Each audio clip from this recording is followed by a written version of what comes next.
வசனத்தை வாசிங்க. சர்ப்பங்களையும் தேள்களையும் மிதிக்கவும் சத்ருவினுடைய சகல வல்லமையையும் மேற்கொள்ளவும் உங்களுக்கு அதிகாரம் கொடுக்கிறேன். எனக்கு அந்த வார்த்தை தான் ஆண்டவர் ஒரு தொடுதலாக தந்தாரு. ஒன்றும் உங்களை சேதப்படுத்த சொல்லலாமா? அப்படியே நாம கண்களை மூடிட்டு எல்லாம் கண்ணை அடைச்சிட்டு அப்படியே யாரையும் பார்க்க வேண்டாம். உங்க தலையில உங்க வலது கரத்தை வைங்க. உங்க தலையில உங்க வலது கரத்தை வைங்க. யாரு வச்சிருக்கிறாங்க யாரு வைக்கலன்னு சொல்லி யாரும் சைட்ல எல்லாம் பார்க்க வேண்டாம்.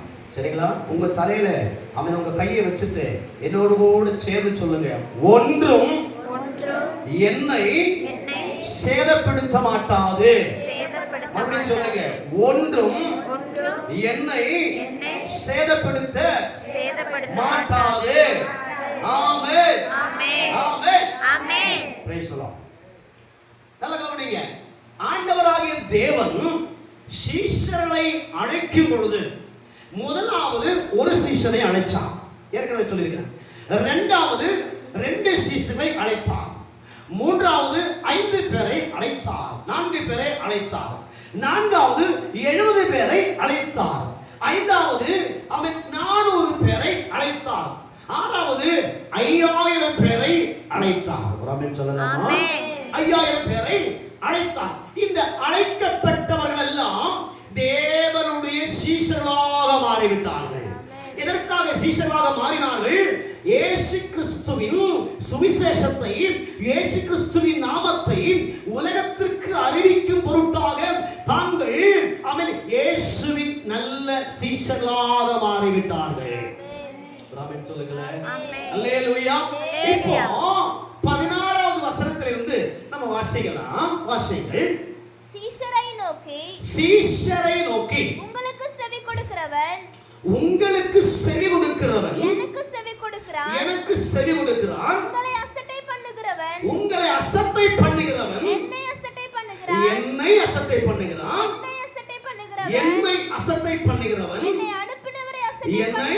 அனுப்பினவரை அசட்டை பண்ணுகிறான். நல்ல கவனிங்க. ஆண்டவராகிய இயேசு கிறிஸ்து சீஷர்களுக்கு சில நிபந்தனைகளையும் சில ஆலோசனைகளை கொடுத்த பிறகு 16வது வசனத்திலே வாசிக்கிறோம், அவர் சீஷர்களை நோக்கி உங்களுக்கு செவி கொடுக்கிறவர் எனக்கு உங்களுக்கு செவி கொடுக்கிறவன் எனக்கு செவி கொடுக்கிறான். அல்லேலூயா சொல்லலாமா? அல்லேலூயா. சீஷர்கள் என்று தெரிந்து கொள்ளப்பட்டவர்களாகிய தேவனுடைய ஊழியர்கள், தேவனுடைய ஜனங்கள். அவன் வேதத்திலே வாசிக்கிறோம், ஆண்டவராகிய தேவன் அவருடைய ஊழியம் செய்வதற்காக 5 விதமான ஊழியங்களை கொடுத்து 5 விதமான ஊழியர்களை தேர்ந்தெடுத்தார். அல்லேலூயா. இந்த தேர்ந்தெடுத்து அந்த 5 ஊழியங்களையும் அவரிடத்திலே கொடுத்துட்டு மத்தேயு எழுதின சுவிசேஷம் அவன் 28ஆம் அதிகாரம் அதுவே கடைசி வசனத்திலே வாசிக்கிறோம், நீங்கள் புறப்பட்டு போய் சகல சிருஷ்டிக்கும் என்ன செய்யுங்க? சுவிசேஷத்தை அறிவித்து என்ன பண்ணோம்? பிதா குமாரன் பரிசுத்தாவின் நாமத்தில் அவர்களுக்கு ஞானஸ்நானம் கொடுத்து அவர்களை சீஷராக்கிக் கொள்ளுங்கள். உலகத்தின் முடிவு பரியந்தம் நான் எல்லா நாட்களும் உங்களுடனே கூட இருக்கிறேன். ஆமென் சொல்லலாமா? அல்லேலூயா. ஆண்டவர் இந்த காரியம் சொல்லிட்டு இப்ப சீஷர்களுக்கு சொல்றாரு, உங்களுக்கு செவி கொடுக்கிறவர் எனக்கு செவி கொடுக்கிறார். ஆமென் சொல்லலாமா? அப்ப நல்லா கவனிங்க. ஆமென் ஸ்தோத்திரம். உங்களுக்கு செவி கொடுக்கிறவன் எனக்கு செவி கொடுக்கிறார். யார் சொல்றா? யார் சொன்ன காரியம் இது? ஆண்டவராகிய இயேசு கிறிஸ்து யாரிடத்துல சொன்னாரு? சீஷரை நோக்கி. நல்லா கவனிங்க. அப்போ சீஷனாகிய ஊழியன், சீஷனாகிய தேவப்பிள்ளை ஆமென் கர்த்தருடைய நாமத்தை சொல்லி கொடுக்கின்ற வார்த்தைகளுக்கு யார் செவி கொடுக்கிறார்களோ அவர்கள் யாருக்கு செவி கொடுக்கிறார்கள்? பிதாவுக்கு. சத்தமே வர மாட்டேங்குது. இயேசு கிறிஸ்துவுக்கு செவி கொடுக்கிறார்கள். ஆமென் சொல்லலாம். உபதேசத்தை கேட்கும் பொழுது, பிரசங்கத்தை கேட்கும் பொழுது, செய்தியை கேட்கும் பொழுது, ஆலோசனை கேட்கும் பொழுது அதற்கு செவி சாய்த்து கேட்கிறவர்கள் அவன் இயேசு கிறிஸ்துவுக்கு செவி சாய்க்கிறார்கள். ஆமென் சொல்லுங்களேன். அடுத்தது பாருங்கள், செவி கொடுக்கிறவன் எனக்கு செவி கொடுக்கிறான். அடுத்தது, உங்களை அசட்டை பண்ணுகிறவன் என்னை அசட்டை பண்ணுகிறான். எப்படி கவனிக்கிறீங்களா? ஹல்லேலூயா. உங்களை யாரு? அந்த உங்களை யாரு? சீஷர்கள். யார் அந்த சீஷர்கள்? யார் அந்த சீஷர்கள்? சொல்லுங்க, சத்தமா சொல்லுங்க. யார் அந்த சீஷர்கள்? நீங்கள் புறப்பட்டு போய் சகல சிருஷ்டிக்கும் சுவிசேஷம் அறிவித்து பிதா குமாரன் பரிசுத்த ஆவியின் நாமத்திலே ஞானஸ்நானம் கொடுத்து அவர்களை அப்ப ஞானஸ்நானம் எடுத்தவர்கள் எல்லாம் யாரு? சீஷர்கள். ஊழியர்கள் யாரு? அவரால் நியமிக்கப்பட்டு அவன் சீஷர்களுக்கும் தேவஜனத்திற்கும் சத்தியத்தை போதிக்கவும் நடத்தவும் அவரால் நியமிக்கப்பட்ட கர்த்தரால் தெரிந்து கொள்ளப்பட்டு அவர்கள் உபதேசம் கொடுப்பதற்கும் கடிந்து கொள்வதற்கும் ஆலோசனை கொடுப்பதற்கும் தேவ ஆவியினாலே நியமிக்கப்பட்டு தெரிந்து கொள்ளப்பட்டு அவன் சபையிலே அவன் ஸ்தோத்திரம் ஊழியத்திலே ஆக்கப்பட்டவர்கள் தான் யாரு? ஊழியர்கள். பிராமணன் சொல்லலாமா? ஹல்லேலூயா. அப்போ ஒருவன் உங்களுடைய வார்த்தையை கேட்டால், ஒருவன் உங்களுக்கு செவி சாய்த்தால் அவன் எனக்கு செவி சாய்க்கிறான். ஒருவன் உங்களை அசட்டை பண்ணினால் என்னை அசட்டை பண்ணுகிறான். யாரை? யாரை? எல்லாம் கவனிங்க. இது அருமையான ஒரு வார்த்தை. கர்த்தருடைய ஆலோசனைகளையும் உபதேசங்களையும் பிரசங்கங்களையும் செய்திகளையும் அசட்டை பண்ணுகிறவன். அசட்டைனா என்ன? அசட்டைனா என்ன தமிழ்ல? அசட்டைனா தெரியல, நான் சொல்லி தரேன். உங்களுக்கு தெரியல? அசட்டைனா என்ன தெரிஞ்சவங்க சொல்லுங்க பார்க்கலாம். தெரியல. அசட்டைனா உதாசீனம். கரெக்ட் தான். ஆனா பைபிள்ல எனக்கு கிடைச்ச வார்த்தை உதாசீனம் தான். ஆனா சொல்றேன் பாருங்க, நெக்லெக்டிங். என்னது? ஆங்கிலத்துல நெக்லெக்டிங் சொல்லுவோம். நெக்லெக்ட் அப்படின்னு சொன்னா தள்ளி விடுவது. எது? தள்ளி விடுவது. எப்படி? புரியுதா இல்லையா? எப்படி தள்ளி விடுறது? நம்ம எல்லாம் சில இடங்கள்ல எல்லாம் போகும்போது என்ன பண்ணுவோம்னா, பந்தடி கோட்ல போய் பார்த்தா தெரியும். ஃபுட்பால் விளையாடுறதுல அவன் கை கொண்டு விளையாடுவானா கால் கொண்டு விளையாடுவானா? கால் தான். அந்த பந்து அடிக்கிறது எல்லாம் காலில் தான் அடிக்கணும். அதுதான் ரூல்ஸ். வந்து கையில் தொடக்கூடாது. கையில் தொட்டா ஃபவுல். அப்போ காலில் தான் அடிப்பான். எத்தனை தான் அடி வாங்குவோம் தெரியல. அந்த பந்து வந்து சோத்திரம் அந்த கால் அடிச்சு தள்ளி விடுறது, தள்ளி விடுறது. அப்ப அந்த பந்து என்னை நோக்கி என்கிட்ட ஓடி வரும்போது, என்னை பார்த்து ஆர்வத்தோடு என்கிட்ட வரும்போது நான் என்ன பண்ணுவேன்? ஒரே அடி. இந்த பந்து இங்க கிட்ட வந்தோடனே ஒரே அடி அடிச்சுன்னு வைங்கள, இந்த பந்து நேரா திரும்பி இன்னொருத்தங்கிட்ட போகும். அவன் என்ன பண்ணுவான்? இந்த வாங்கிக்கோ, அவனை ஒண்ணு கொடுப்பான். இது அப்படி சுத்தி சுத்தி சுத்தி அடி வாங்கிட்டே இருக்கும். யாரு? யாருக்கு? இதுக்கு பேர் தான் என்னது? அசட்டை பண்ணுறது. தள்ளி விடுவது, அடிச்சு துரத்தி விடுவது, உந்தி விடுவது. எனக்கு வேண்டாம், நீ என்ன சொன்னாலும் நான் என்ன செய்ய மாட்டேன்.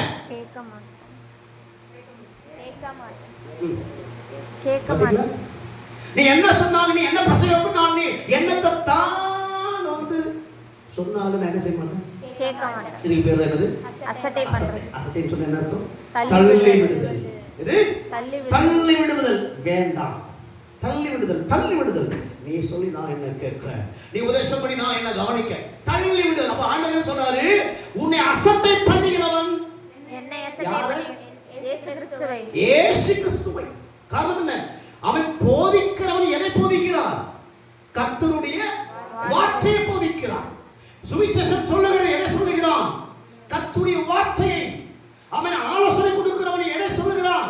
கர்த்தருடைய வார்த்தையை. அப்போ கர்த்தருடைய ஆலோசனை ஆகிய வார்த்தையை சொல்லும் பொழுது அதை நிர்விசாரமாய் கேட்பது, அதை சந்தோஷம் இல்லாமல் கேட்பது, அதை பெற்றுக்கொள்ளும் மனப்பான்மையோட கேளாமல் இருப்பது. ஸ்தோத்திரம். அப்போ இவைகள் எல்லாத்துக்கும் பேர் என்னது? அசட்டை பண்ணுதல். அப்போ ஊழியக்காரன் கொடுக்கிற செய்தியோ ஆலோசனையோ அதை கேளாமல் நிர்விசார புத்தியோட அதை நாம கேட்கிறோம் என்று சொன்னால் அசட்டை பண்ணுவதற்கு அடையாளம். அந்த அசட்டை பண்ணுகிறது ஊழியக்காரனையோ சீஷனையோ அல்ல, டைரக்டாக நேரடியாக யாரை அசட்டை பண்றோம்? யாரை கிண்டல் பண்றோம்? யாரை கேலி பண்றோம்? யாரை தள்ளி விடுறோம்? ஆமென் அழைத்து பேர் சொல்லி அழைத்து என்னை உங்களையும் இதுவரைக்கும் நடத்தி வந்து சுமந்து வந்து ஆகாரம் தந்து உணவு தந்து தாகத்தை மாற்றி பசியை மாற்றி வியாதியை குணமாக்கி நோய்களிலே என்னை உங்களை விடுதலாக்கி என்னை உங்களை ஆமென் அன்போடு கூட கொண்டு நடக்கிற இயேசுவை அசட்டை பண்ணுவதற்கு காரணமாய் மாறுகிறார். அல்லேலூயா அல்லேலூயா. கவனிங்க ஸ்தோத்திரம். அவன் கர்த்தருடைய வார்த்தையை தள்ளி விடுகிறவர்களும் அவன் அதை கவனியாமல் இருக்கிறவர்களும் அதை பெற்றுக்கொள்ள எனக்கு மனதில்லை என்று சொல்லுகிறவர்களும் ஒரு காரியம் புரிந்து கொள்ள வேண்டும். நீங்கள் செய்வதும் சொல்வதும் எல்லாம் ஊழியக்காரனையோ சீசனையோ அல்ல, அது நேரடியாக ஆண்டவரை சொல்லுகிறது. நான் சொல்லல, வேதம் சொல்லுகிறது. அல்லேலூயா. உன்னை அசட்டை பண்ணுகிறவன் என்னை அசட்டை பண்ணுகிறான். அடுத்து பாருங்க, என்னை அசட்டை பண்ணுகிறவன் என்னை ஓ ஹalleluya அல்லேலூயா. சத்தமானலே சொல்லுங்களேன். அல்லேலூயா. இதெல்லாம் இருக்கட்டும். உன்னை அசட்டை பண்ணாலும் பரவாயில்லை மகனே, என்னை அசட்டை பண்ணாலும் பரவாயில்லை மகனே. ஆனா என்னை அசட்டை பண்ணுகிறவன் யாரு? என்னை அனுப்பினவரை. யார் அனுப்பினா? குமாரனாகிய கிறிஸ்துவை. அவன் யோவான் எழுதின சுவிசேஷம் 3ஆம் அதிகாரம் அதிலே 16வது வசனத்திலே வாசிக்கிறோம். நானும் நீங்களும் இந்த உலகத்திலே கெட்டு போகாமல் இருக்கும்படி தம்முடைய ஒரே பேரான குமாரனை தந்தருளி இவ்வளவா உலகத்தில் அன்பு கூர்ந்தார். ஆமென் சொல்லலாமா? கவனிங்க, நானும் நீங்களும் கெட்டு போகாமல் இருக்கும்படி தம்முடைய ஒரே பேரான குமாரனாகிய இயேசு கிறிஸ்துவை கல்வாரி சிலுவையிலே சட்டை வார் அடிகளினால் அடிக்கப்படவும் காரிலும் பாண்டிகளினால் அடிக்கப்படவும் ஆமென் அவரும் மரணம் அடைவதற்கும் முட்கிரீடம் சூடப்படுவதற்கும் ஆமென் நிந்தையும் அவமானங்களும் பிரயாசங்களும் அவர் ஏற்றுக்கொள்வதற்கும் தம்முடைய ஒரே பேரான குமாரனை ஆண்டவராகிய தேவன் பிதாவாகிய தேவன் அவன் பாரபட்சம் இல்லாமல் முகபட்சம் இல்லாமல் பிரைஸ் தி லார்ட் அவர் எனக்கு உங்களுக்குமாக இந்த பூமியிலே தந்தருளினார். ஆமென். விட்டு கொடுத்தார். அல்லேலூயா. விட்டு கொடுத்தார். ஆமென். ஒப்பு கொடுத்தார். எதற்காக தெரியுமா? நானும் நீங்களும் கெட்டு போகாமல் இருக்கும்படி, அழிஞ்சு போகாமல் இருக்கும்படி, நஷ்டப்பட்டு போகாமல் இருக்கும்படி, மோசமடைந்து போகாமல் இருக்கும்படி, அல்லேலூயா, நாசமடைந்து போகாமல் இருக்கும்படி பிதாவாகிய தேவன் தம்முடைய ஒரே பேரான குமாரனை எனக்கு உங்களுக்குமாக பலியாக தந்து விட்டார். அவர் சொல்றாரு, குமாரன் இப்ப சொல்றாரு பாருங்க, என்னை அசட்டை பண்ணுகிறவன் என்னை அனுப்பினவரை அசட்டை பண்ணுகிறான். சோத்ரம். எந்த ஊழியக்காரனையும் எந்த ஊழியக்காரையும் நாம என்ன செய்யக்கூடாது? அசட்டை பண்ணக்கூடாது. No never. நல்லவனோ கெட்டவனோ ஆகிறவனோ எவனாய் போட்டு வந்து சோத்ரம். நான் என்னை கூட நான் சொல்றேன் பாருங்க, நான் நல்லவனோ கெட்டவனோ ஆகாதவனோ அவன் ஆகிறவனோ எவனாயிட்டு போட்டு வந்து சொல்லுங்களேன். உங்களை நடத்துகிறவர்களை ஒரு போல் என்ன செய்யாதீங்க? வாக்கினாலாகிலும் வார்த்தையினாலாகிலும் கிரியைகளினாலாகிலும் என்ன செய்யாதீங்க? அசட்டை பண்ணாதீங்க. காரணம் என்ன? எதுக்காக சொல்ல தெரியுமா? நீங்க என்ன கிண்டல் கேலி பண்றீங்கன்னு சொல்லிட்டு நான் சொல்லல. எதுக்காக சொல்ல சொன்னா, ஒரு தேவ பிள்ளை அசட்டை பண்ணினால் அது யாரை அசட்டை பண்ணுவது கிடையாது? இயேசு கிறிஸ்துவை அசட்டை பண்ணினால் அது நேரடியாக யாரை அசட்டை பண்ணுகிறோம்? பிதாவாகிய தேவனை அசட்டை பண்ணுகிறோம். அல்லேலூயா. அல்லேலூயா. ஆமென். கர்த்தர் சொல்றாரு, ஆண்டவராகிய இயேசு கிறிஸ்து சொல்றாரு, ஆமென், என்ன அசட்டை பண்ணாலும் பரவாயில்லை, என்ன நீ கேலிகிண்டல் பண்ணாலும் பரவாயில்ல, என்ன நீ நிந்திச்சாலும் எனக்கு பிரச்சனை இல்லை. ஆனா பரிசுத்தாவியானவருக்கு நேராக நீ என்ன செய்யாத? பரிசுத்தாவியை நீ என்ன செய்யாத? அசட்டை பண்ணாத, கேலிகிண்டல் பண்ணாத, அவர் நிர்விசாரமா எண்ணாத. அப்படி பரிசுத்தாவியானவருக்கு விரோதமாக நீ செயல்பட்டால் இம்மையிலும் மறுமையிலும் மன்னிப்பு. குமாரனை அசட்டை பண்ணா கூட மன்னிப்பு கிடைக்கும். ஐயோ பாவம், இவங்க மனுஷன் தானே தெரியாம பண்ணிட்டாங்க. பிதாவாகிய தேவன் மன்னிப்பதில்லை. அல்லேலூயா. பிதாவாகிய தேவன் அவன் பரிசுத்தாவியானவராக நமக்குள்ளே செயல்பட்டு கொண்டிருக்கிறார். ஆதாரமான தேவச்சனமே, அவன் ஸ்தோத்திரம். சிஷ்யரை நோக்கி உங்களுக்கு செவி கொடுக்கிறவன் எனக்கு செவி கொடுக்கிறான். அருமையான தேவச்சனமே, போதகங்களுக்கும் போதனைகளுக்கும் உபதேசங்களுக்கும் ஆலோசனைக்கும் செவி கொடுக்கிற தேவ பிள்ளையே, நீங்கள் ஊழியக்காரனுக்கு அல்ல செவி கொடுத்து கேட்கிறது, நீங்கள் ஆண்டவராகிய இயேசு கிறிஸ்துவின் வார்த்தைக்கு செவி கொடுத்து கேட்கிறீர்கள். அல்லேலூயா.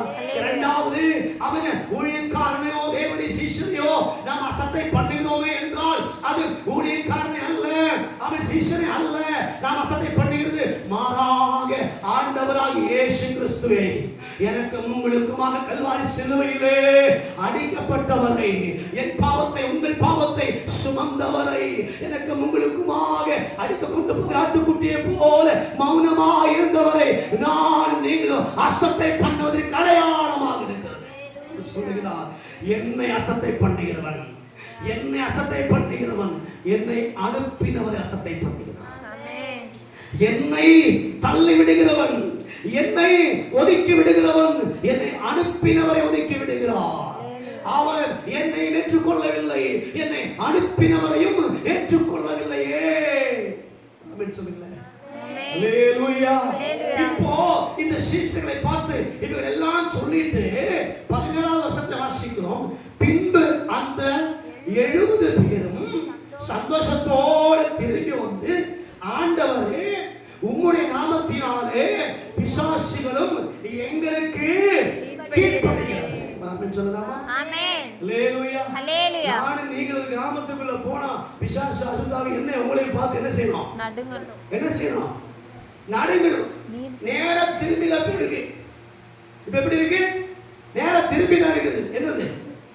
கிராமத்துக்குள்ள எங்கேயாவது போனோம்னா ஒரு பிசாசு ஆடுறத பார்த்து, ஐயோ சாமி எனக்கு இந்த வேலை வேண்டாம், ஒரே ஓட்டம். சோத்திரம். ஒரே ஓட்டம் ஓடிடுவோம். வந்து என்ன காரணம் சொன்னா, அந்த பிசாசை மேற்கொள்வதற்குண்டான வல்லமை நமக்கு, வல்லமை நமக்கு சொல்லுங்க, வல்லமை நமக்கு இருக்கா இல்லையா? இருக்கா இல்லையா? இருக்குன்னு சொல்லுங்களா இல்லைன்னு சொல்லுங்களா? இல்லைன்னு சொல்றாங்களா இல்லைன்னு சொல்லுங்களா? அப்ப இருக்குன்னு தெரியுது இல்ல? இருக்குன்னு தெரியுது. ஆமென் சொல்லுங்களேன். ஆமென். சத்தமா சொல்லுங்களேன். ஹல்லேலூயா. ஹல்லேலூயா. ஹல்லேலூயா. அந்த வல்லமை தேவன் தந்திருக்கிறாரு. இப்போ யாருடைய நாமத்திலே பிசாசு ஓடுது? என்ன பார்த்து உங்களை பார்த்தும் பிசாசு ஓடுது. ஆனா என்ன பார்த்து உங்களை பார்த்தும் அல்ல. ஆமென் சொல்லுங்க. ஆமென். என்ன பார்த்து உங்களை பார்த்தும் இல்ல. யாரை பார்த்து ஓடுது? யாரை பார்த்து ஓடுது? இயேசுவை பார்த்து. இயேசுவை எங்க பார்க்குது? பிசாசானவன் இயேசுவை எங்க பார்க்குது? எனக்குள்ளே, உங்களுக்குள்ளே, நமக்குள்ளே பிசாசு இயேசுவை பார்ப்பதினால அவன் சொல்லுகிறான், இவர்கள் தேவனுடைய சிஷ்யர்கள், இவர்கள் தேவனுடைய பிள்ளைகள். ஐயோ, இயேசு உங்களுக்குள்ள இருப்பதினால உனக்கு முன்னால என்னால நிற்கவே துண்டக்கான துணிக்கான ஓடியே போயிடும். அல்லேலூயா சொல்லுங்களேன். அல்லேலூயா. இப்போ 19வது வசனத்துக்கு வரும் பொழுது பிரைஸ் தி ஸ்தோத்திரம் பாருங்கள். இதோ சர்ப்பங்களையும் தேள்களையும் மிதிக்கவும் சத்துருவினுடைய சகல வல்லமையையும் மேற்கொள்ளவும் உங்களுக்கு அதிகாரம் கொடுக்கிறேன் அப்படின்னு சொல்லலாமா? நல்ல கையை தட்டி விடலே சொல்லுங்களேன். ஹல்லேலூயா. யாருக்கு அதிகாரம் கொடுத்தாரு? சீஷர்களுக்கு அதிகாரம் கொடுத்தாரு. சீஷர்களுக்கு. இப்போ நம்ம எல்லாம் யாரு? சீஷர்கள். சத்தமா சொல்லுங்களேன். சீஷர்கள். நமக்கு எல்லாம் என்ன உண்டோ?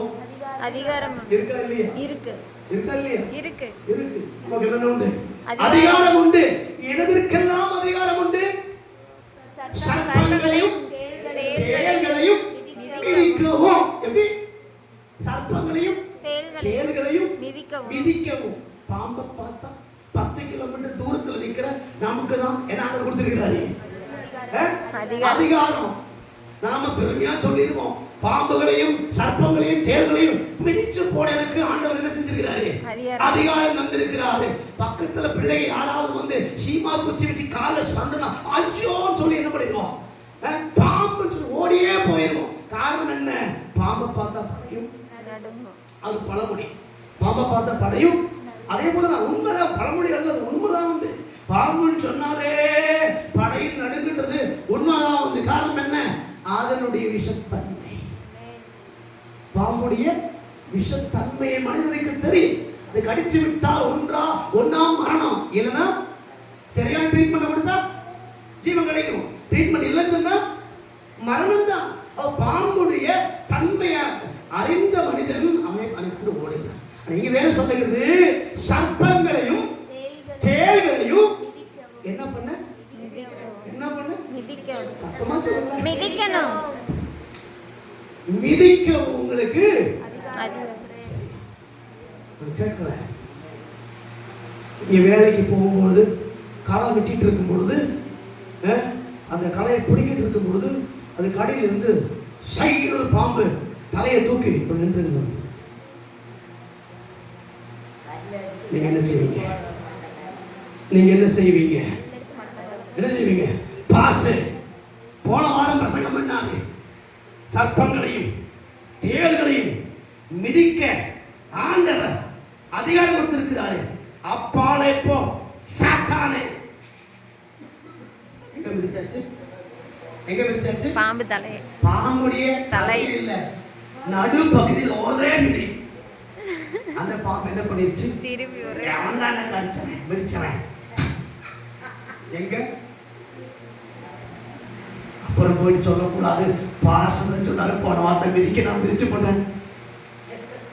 அது வேற இது வேற. ரமன் சொல்லலாமா?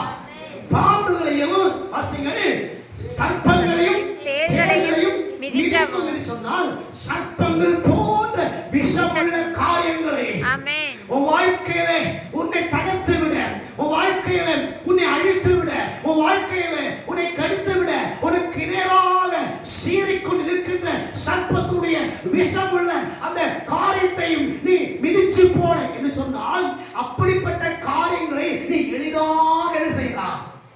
எளிதாக மிதிச்சு போடலாம், அதை தாண்டி வரலாம் என்று அர்த்தம். ஹல்லேலூயா. இன்னொன்னு சொல்றாரு ஆண்டவர், தேள்களை. இது தேள்கள். தேள்ல நிறைய வகை இருக்கு இல்லையா? சோத்ரம். இப்ப நமக்கெல்லாம் பயமுள்ள தேள் எந்த வகையை சேர்ந்தது? என்ன தேள்னு சொல்லுவோம்? கருந்தேள். கருந்தேள் கரகரன்னு இருக்கும், அதுல கொடுக்கு அப்படி இருக்கும், அப்படி வளைஞ்சு சர்ப்பம் இப்படி நிற்கும், இந்த கொடுக்கு வளைஞ்சு இப்படி நிற்கும். என்னை தொட்டு பாரு, நான் என்ன செய்வேன்? கொட்டிடுவேன். என்னை தொட்டா நான் உன்னை கொட்டுவேன். இப்படின்னு வளைஞ்சு நிற்கும். அந்த தேளுடைய வால் பகுதியில் இருக்கிற கொடுக்குல என்ன இருக்குது? விஷம் இருக்குது. ஒரு கொட்டு கொட்டுச்சுன்னு வைங்களேன், காலில் விரல கொட்டுனா உச்சி மண்டல இருக்கிற முடி அப்படியே நெட்டுக்குதா நிற்கும். என்ன காரணம்? அந்த விஷம் ஒரு செகண்ட்ல மேலே ஏறி நிற்கும். அல்லேலூயா. இப்போ தேளுடைய வாலில் இருக்கிற கொடுக்குல இருக்கிற விஷத்தை போல நம்முடைய வாழ்க்கையில பிசாசானவன் கொண்டு வருகின்ற துன்பங்களையும் கஷ்டங்களையும் பாடுகளையும் எளிதாக மிதிச்சு போட்டு எனக்கு உங்களுக்குமாக கல்வாரி சிலுவையில் அறையப்பட்டு இயேசுவை நோக்கி பிரயாணம் செய்வதற்கு கர்த்தர் அதிகாரம் கொடுக்கிறார். இவைகளை நீ தள்ளிவிடு. சொல்லலாமா? கஷ்டங்களையும் பாடுகளையும் கண்டு தயங்கி நிற்காமல், அவன் பயந்து நிற்காமல், அஞ்சி நிற்காமல் அவையை தாண்டி செல்வதற்கு கர்த்தர் எனக்கு உங்களுக்கு அதிகாரம் தந்திருக்கிறார். அதுதான் இந்த சர்ப்பம். மார்க் எழுதின சுவிசேஷம் 16ஆம் அதிகாரம் 17வது வசனத்தை வாசிங்க. மார்க் எழுதின சுவிசேஷம் 16ஆம் அதிகாரம் 17வது வசனத்தை வாசிங்க. விசுவாசிக்கிறவர்களால் நடக்கும் அடையாளங்களாவன நல்ல கவனிங்க. என் நாமத்தினால் என்ன செய்வீர்கள்? பிசாசுகளை துரத்துவீர்கள். நவமான பாஷைகளை பேசுவோம். நீங்கள் பேசுகிற பாஷை அவன் தெளிவாக இருக்கும். அந்நிய பாஷையாக இருந்தாலும் அவன் நான் பேசுகின்ற பாஷையாக இருந்தாலும் தெளிவாக இருக்கிறவன் சொல்லுங்களேன். நவமான பாஷைகளை பேசுவார்கள். இங்கேயும் பாத்தீங்களா? இங்கேயும் மார்க் சுவிசேஷத்திலே சொல்லப்படுகிறது, சர்ப்பங்களை எடுப்பார்கள். அங்க என்னன்னு சொன்னாரு? மிதிப்பார்கள். சர்ப்பங்களை மிதிப்பார்கள், மிதிப்பீர்கள். இங்கே சர்ப்பங்களை எடுப்பீர்கள். மிதிக்கிறதே பெரிய காரியம். இதுல எப்படி எடுக்கணுமா வேற? அல்லேலூயா. கண்டாலே கொலை நடுங்கும். இதுல வேற எடுப்பீர்கள் என்று வேற சொல்றாரு ஆண்டவர். என்ன பண்றது? என்ன அர்த்தம்? சர்ப்பங்கள் போன்ற காரியங்களை நாம் கையாள முடியும். சொல்லுங்களேன். அப்படிப்பட்டதாய் கொடூரமான காரியத்தையும் அதிகாரமுள்ள தேவப்பிள்ளை கையாண்டு ஜெயிக்க முடியும். தூங்கிட்டு இருந்தா ஜெயிக்க முடியாது, உறங்கிட்டு இருந்தா ஜெயிக்க முடியாது. மண்பானையை போல இருந்தா ஜெயிக்க முடியாது. மண்பானையை போல இருந்தா ஜெயிக்க முடியாது. சொல்லுங்க, ஜெயிக்க ஜெயிக்க முடியாது. யாரை போல இருக்கணும்? குக்கர். சத்தம் போடணும். ஆமென் சொல்லலாமா? ஆமென். சத்தமா குக்கர் மாதிரி சொல்லுங்களேன். அது கெட்டு போன குக்கர். சத்தமா சொல்லுங்க. அல்லேலூயா. அல்லேலூயா. Praise the Lord. ஸ்தோத்திரம். அப்ப நல்ல கவனிங்க. இதுல வேற அந்த சர்ப்பத்தை எடுக்க சொல்றாரு. என்ன விஷயம்? Price the Lord.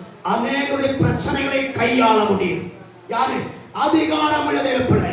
ஆமென். தேவன் கொடுத்திருக்கிற அதிகாரம் உள்ளவர்கள் அநேகருடைய பிரச்சனைகளை கையாள முடியும். நம்ம பிரச்சனையை கையாள முடியும். எளிதாக பிரச்சனை கையாள முடியும். எளிதாக நாம் அதை சமாளிக்க முடியும். அதை தாண்டி வர முடியும். ஆமென். ஆமென். அடுத்து என்ன சொல்லப்படுகிறது? சாவுக்கு ஏதுவான யாதொன்றை குடித்தாலும் அது அவர்களை சேதப்படுத்தாதுன்னு சொன்ன என்ன அர்த்தம்? விஷம் குடிச்சு சாக போனாலும் என்ன செய்யறது? நான் செத்தே போயிடும் சொல்லி விஷம் குடிச்சாலும் சாகாது என்று அல்ல. விஷம் குடிச்சா என்ன ஆயிடும்? விஷம் குடிச்சா என்ன ஆயிடும்? ஒரு செகண்ட்ல என்ன ஆயிடும்? புரியுது. அவ்வளவுதான் வந்து அப்புறம் ஹாஸ்பிட்டல்ல போய் இனிமே போட்டு என்னெல்லாம் வேலை நடக்கும் தெரியுமா? அந்த கொடூரை எதுக்கு? ஸ்தோத்திரம். அது குடிக்காம இருந்துடலாமே. Price the Lord. நல்லா கவனிங்க. அப்போ சாவுக்கு ஏதுவான யாதொன்றை குடித்தாலும் என்று சொன்ன என்ன அர்த்தம்? உங்களுடைய உள்ளத்தை உருவ குத்தி உயிரை பறிக்கின்றது போல, பிராணனை கெடுக்கின்றது போல எத்தனை காரியங்கள் ஆமென் யாருடைய வார்த்தையினாலும் கிரியைகளினாலும் உங்க மனதை குத்தினாலும் கொட்டினாலும் அதை அழித்தாலும் சாவுக்கு ஏதுவான யாதொன்றை குடித்தால் அது உங்களை சேதப்படுத்தாது. கொட்டினாலும் அவன் சோத்திரம் உங்களை உபத்திரம் பண்ணாலும் உங்களை நாசம் நினைச்சாலும் உங்களை அது என்ன செய்யாது? சேதப்படுத்தாது. ஆமென். அப்ப என்ன அர்த்தம்? சேதப்படுத்தாத அடுத்தது வியாதிஸ்தரை கைகளை வைப்பீர்கள், சொஸ்தமாவார்கள். எப்படி? இவ்விதமாய் கர்த்தர் யாரோடு பேசினாரு? சீஷர்களோடு. ஆமென் சொல்லலாமா? ஆமென். அல்லேலூயா. அல்லேலூயா. அதிகாரம் பெற்ற தேவ பிள்ளைகள் என்பதை ஒரு காலத்திலும் மறந்து விடாதீங்க. தேவனால் அதிகாரம் பெற்ற தேவ பிள்ளைகள் தேவனை ஆராதிப்பார்கள். ஆமென். தேவனால் அதிகாரம் பெற்ற தேவ பிள்ளைகள் பிசாசுகளை துரத்துவார்கள். தேவன் கொடுத்த அதிகாரம் உள்ள தேவ பிள்ளைகள் தேவனை துதிப்பார்கள். தேவன் கொடுத்த அதிகாரம் உள்ள தேவ பிள்ளைகள் அவரை மகிமைப்படுத்துவார்கள். அது நேரம் காலம் இடம் ஒன்று பார்க்க மாட்டார்கள். அவர்கள் தேவனை துதிச்சு கொண்டே இருப்பார்கள். ஆமென். அல்லேலூயா. அல்லேலூயா. இப்போ 19வது வசனத்துக்கு திரும்பி வந்து பார்க்கும் பொழுது என்ன சொல்றாரு? சத்துருவினுடைய சகல வல்லமையையும் மேற்கொள்ளவும் உங்களுக்கு அதிகாரம் கொடுக்கிறேன், ஒன்று உங்களை சேதப்படுத்தாது. ஆமென் சொல்லலாமா? ஆமென். சத்தமா சொல்லுங்க. அல்லேலூயா. அல்லேலூயா. அல்லேலூயா. ஒன்று உங்களை சேதப்படுத்த மாட்டாது. அதிகாரம் உள்ள தேவ பிள்ளையே, பிசாசு உங்களை ஒன்றும் சேதப்படுத்த மாட்டாது. சேதப்படுத்த முடியும். ஆமென். காரணம் என்ன? அதிகாரம். ஆமென். அதிகாரத்தை கையில வச்சுட்டு பிரயோஜனம் இல்ல. அதிகாரத்தை என்ன செய்யணும்? பயன்படுத்தணும். அதிகாரத்தை என்ன பண்ணும்? பயன்படுத்தணும். ஒரு குப்பையில அதிகாரத்தை என்ன பண்ணும்? ஜாடியில போட்டு. அதிகாரத்தை என்ன பண்ணும்? உப்பு போடுறது போல சாம்பாருக்குள்ள தூவணும் இல்ல. அதிகாரம் உள்ளவர்கள் அவன் எழுப்பி பிரகாசிக்கணும். ஆமென். இல்லன்னு சொன்னா தேவன் கொடுத்திருக்கிற அந்த அதிகாரம், தேவன் கொடுத்திருக்கிற கிருபை வரங்க எல்லாம் மக்கி போய் மக்கி போயிடும். உப்ப மக்கி போறது போல நமக்குள் இருக்கிற தேவனுடைய கிருபைகள், வரங்கள், அவன் தெய்வீகமான காரியங்கள் என்ன செஞ்சு விடும்? மக்கி போய் ஆமென். மக்கி போய் மண்ணாங்கட்டி போல நிக்கிறதுக்கு என்ன உங்களை ஆண்டவர் அழைக்கல. அவன் பெற்றுக்கொண்ட வல்லமைகளை, கிருபைகளை அதை பயன்படுத்தி அவன் பல மடங்காக பெருக பண்ணி கர்த்தருக்கு முன்பாக அவன் பிரைஸ் தி லார்ட் நல்லவனும் உத்தமனுமாகிய ஊழியக்காரரே, அவன் நல்லவனும் உத்தமனுமான தேவப்பிள்ளையே, நல்ல சிஷ்யனே என்கிற பெயருக்கு அவன் பெயர் வாங்குவதற்காக எஜமானுக்கு முன்பாக நாம் நிற்க வேண்டும். ஆமென். சொல்லுங்க. அல்லேலூயா. ஒன்று உங்களை சேதப்படுத்த யாரை சேதப்படுத்தாது? சீஷர் யாரை சேதப்படுத்தாது? அதிகாரம் அதிகாரம் உள்ளவர்கள் யார்? சீஷர்கள் தேவனுடைய சீஷர்கள். அப்போ அவன் 2-3 காரியம் சொன்னேன். அதிகாரம் வேண்டும் என்று சொன்னார். யாரை என்ன செய்யக்கூடாது? அசட்டை பண்ணணும். சொல்லுங்க. தேவனுடைய அதிகாரம் நமக்கு வேண்டும் என்றால் முதலாவது கர்த்தருடைய வார்த்தையை கேட்கணும், செவி கொடுக்கணும். இதற்காக கர்த்தருடைய வேதத்திற்கு செவி கொடுக்கணும். உனக்கு செவி கொடுக்கிறவன் உனக்கு செவி கொடுக்கிறவன் எனக்கு செவி கொடுக்கிறான். இரண்டாவது என்ன சொல்றாரு? உன்னை அசட்டை பண்ணுகிறவன் என்னை அசட்டை பண்ணுகிறான். நம்ம வளரணுமா, நம்ம உயரணுமா, செழித்தோங்கி இருக்கணுமா, பிரைஸ் தி லார்ட். நம்முடைய சுபாவங்களை என்ன செய்யணும்? மாற்றணும். ஆமென் சொல்லலாமா? ஆமென். மூன்றாவது உன்னை அசட்டை பண்ணுகிறவன் என்னை அசட்டை பண்ணுகிறான். என்னை அசட்டை பண்ணுகிறவன் பிதாவே யாரு? என்னை அனுப்பினவரே யாரை அனுப்பினவர்? பிதாவாகிய. ஆமென் சொல்லலாமா? ஆமென். நம்முடைய நாவினாலாகிலும் நம்முடைய கிரியையினாலாகிலும் நம்முடைய நடக்கையினாலாகிலும் தேவனுக்கும் அவருடைய அவருடைய தாசர்களுக்கும் அவருடைய சீஷருக்கும் அவருடைய ஊழியருக்கும் விரோதமாய் ஒரு வார்த்தை கூட நம்ம என்ன செய்யக்கூடாது? பேசாதபடிக்கு கவனமாக இருக்கணும். ஆமென். சொல்லுங்களேன். ஹல்லேலூயா. பேசுங்கள். அப்படி சொன்னால் அது யாரை சொல்லுகிறது போல? யாரை சொல்லுகிறது போல? பிதாவாகிய தேவனை சொல்லுகிறோம், குமாரனாகிய கிறிஸ்துவை சொல்லுகிறோம் என்று அர்த்தமாக இருக்கிறது. ஹல்லேலூயா. ஹல்லேலூயா. இதெல்லாம் சொல்லிட்டாங்க. அதிகாரம் கொடுத்தார். எதற்காக அதிகாரம் கொடுத்தாரு?